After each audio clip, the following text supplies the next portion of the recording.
The ability to properly be able to effectively use verbal communication is very important, not only in our professional lives, but also in our personal lives. The character Ross Geller, played by David Schwimmer in the TV series Friends, has a rather unique way of verbally communicating with others that, in effect, holds him back from being a good communicator.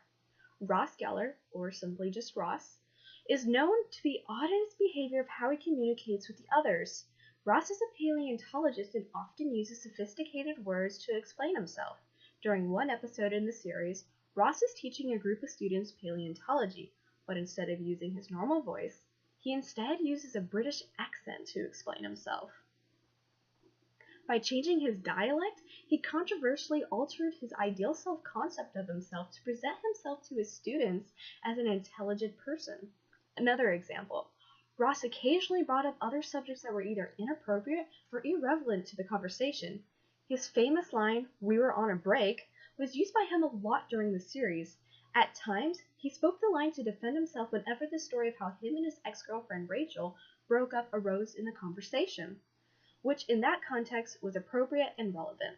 However, he also repeated the line in conversations in an effort to make a joke. Rachel, seeing how the situation was not funny to her, never appreciated or tolerated the line as it reminded her of their breakup.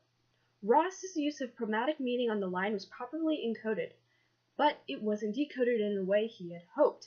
The line, "We were on a break," could be described as an idiolect, which, according to our book on page 77, an idiolect includes our active vocabularies, our unique pronunciations, grammar, and syntax.